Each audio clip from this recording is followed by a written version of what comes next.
क्या महागठबंधन बिहार विधानसभा चुनाव से पहले टूट जाएगा? जिस तरीके की बातें अब चल रही हैं उससे क्या तेजस्वी के सीएम फेस बनने पर एकमत नहीं हो पाएगा? नमस्कार, प्रणाम, बिहार तक देख रहे हैं आप। मैं हूं आपके साथ हिंदू मोहन। दरअसल कांग्रेस के विधायक अजीत शर्मा, जो पहले कांग्रेस विधायक दल के नेता भी हुआ करते थे, उन्होंने ये कहा है कि जब विधायक जीत कर आएंगे उसके बाद तय होगा कि सीएम फेस कौन होगा। लेकिन वहीं दूसरी ओर अब आरजेडी के नेता एमएलसी ये तक कहने लगे हैं कि भाई औकात किसकी क्या है बोलने की, ये तो देख लेते। यानी कि अगर आप तेजस्वी पर सवाल उठाएंगे तो बात औकात तक आ गई है। बिहार विधानसभा चुनाव में एक और एनडीए का गठबंधन है और तो दूसरी ओर महागठबंधन में अभी तक सारी चीजें ठीक लग रही थी, लेकिन जैसे ही कांग्रेस के विधायक अजीत शर्मा ने अपनी बात रखी, उससे तो ये लगता है कि अंदर खाने सब कुछ ठीक नहीं और हर कोई दबाव की राजनीति में आगे बढ़ना चाहता है। दरअसल बिहार तक से एक्सक्लूसिव बातचीत में अजीत शर्मा से यह सवाल पूछा गया कि क्या महागठबंधन का चेहरा तेजस्वी यादव होंगे। इस सवाल के जवाब में उन्होंने जो बातें कही उससे विवाद शुरू हो गया। तो हम लोग अभी तय करेंगे, हमारे आदरणीय खड़गे साहब जी, आदरणीय राहुल गांधी जी, यहाँ के प्रभारी जो आए हैं, आदरणीय अखिलेश सिंह जी, सब तय करेंगे। जब आपस में बैठ जाएंगे हम लोग इंडिया गठबंधन के लोग, चाहे वो राजद हो, कांग्रेस हो, माले हो, सीपीआई हो, एम हो, सब लोग बैठ के तय करेंगे कि हम लोग को कितने कितने सीटों पर लड़ना है।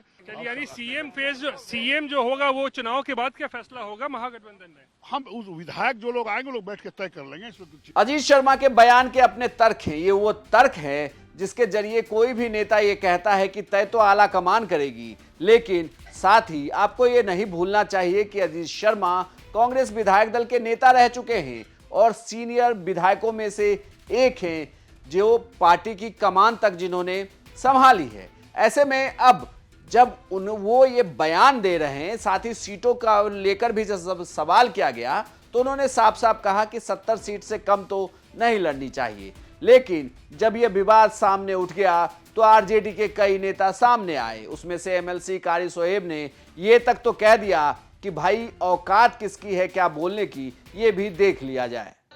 हम नहीं बना सकते हैं, हमारे जैसे कि किसी की औकात नहीं है। अजीत शर्मा और कारी सोहेब की औकात नहीं है कि कौन क्या बनाएगा।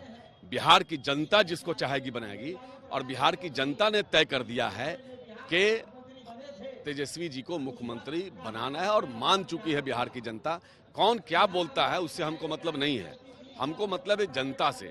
अपार जन समर्थन जो है हमारे साथ है। यानी कि तेजस्वी यादव पर सवाल उठाया तो बात औकात तक आ गई। कांग्रेस ने सवाल उठाया था सीएम चेहरे को लेकर, आरजेडी बात औकात तक लेकर चली गई। इस विवाद में बीजेपी भी अब चुटकी ले रही है। कांग्रेस नेता अजीत शर्मा जी के बयान से लग रहा है कि एक दूसरे को ब्लैकमेल करने में महागठबंधन के लोग लगे हुए हैं। चूंकि ये सारे ब्लैकमेलरों का जमात है, ये सब घपले घोटाले वाले लोग हैं। ये जेल जाने के डर से सुशासन की सरकार में आपस में एकजुटता दिखाने का प्रयास कर रहे हैं। चूंकि जहां जहां भी अवसर मिलता है आपस में लड़ाई करना चालू कर देते हैं, आपस में एक दूसरे का नेतृत्व को अस्वीकार करते हैं और सब दल कहते हैं कि मेरे नेता सुप्रीम है, मेरे नेता सुप्रीम है। पहले ये तय करें ये लोग कि इनमें किसके नेतृत्व में ये लोग चुनाव लड़ रहे हैं, राहुल गांधी के नेतृत्व में कि तेजस्वी यादव के नेतृत्व में। सबसे बड़ा घपले घोटालेबाज कौन है, किनका क्या आचरण है। सारी विवाद अपनी जगह है, लेकिन बड़ा सवाल यह है कि ये विवाद अगर आगे बढ़ता है तो क्या महागठबंधन टूट जाएगा? क्या बिहार में कांग्रेस जैसी पार्टियों को आरजेडी के साथ ही चलना होगा या अलग होकर वो चुनाव लड़ेगी? और अलग होकर चुनाव लड़ती है तो इसका असर क्या होगा? ये सवाल हमने सी वोटर के फाउंडर यशवंत देशमुख से किया। बिहार की राजनीति में दो पार्टियां हैं और दो सिलबट्टे हैं। पार्टियां हैं आरजेडी और पार्टी है बीजेपी। सिलबट्टे दो हैं, जेडीयू और कांग्रेस। बीजेपी के गले में जेडीयू का सिलबट्टा है और उनके गले में कांग्रेस का सिलबट्टा है, क्योंकि ये मजबूरियां हैं। कांग्रेस भी आरजेडी की मजबूरी है। ठीक है, 70 सीट पिछली बार तेजस्वी ने देके गलती की, मानता हूं, लेकिन 35 सीट अभी भी लड़ने की कांग्रेस की हैसियत है। और वो अगर 2-4-5% भी अगर तेजस्वी मानिए कांग्रेस को डंप कर दें और कांग्रेस अकेले लड़े 2%, 3% जो भी कांग्रेस अपने वोट ले जाएगी वो तेजस्वी के लिए नुकसानदायक हो, विनेबिलिटी का फैक्टर चला जाए।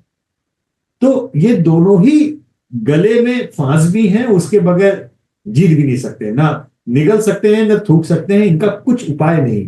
तेजस्वी को कांग्रेस को किसी भी कीमत पर लेके ही चलना पड़ेगा, भाजपा को जेडीयू को किसी भी कीमत पर बिहार विधानसभा चुनाव अब एक तरीके से कहें तो उसके पहले जिस तरीके से माहौल बन रहा है उससे तो यही लगता है कि बहुत रोचक होने वाला है।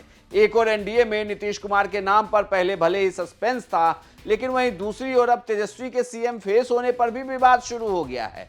तो क्या यह माना जाए कि महागठबंधन में अगर यह विवाद बढ़ती है तो कांग्रेस आरजेडी से अलग हो जाएगी? क्या महागठबंधन भी टूटेगा या हर बार की तरह इस बार भी एक साथ ही चुनाव लड़ा जाएगा?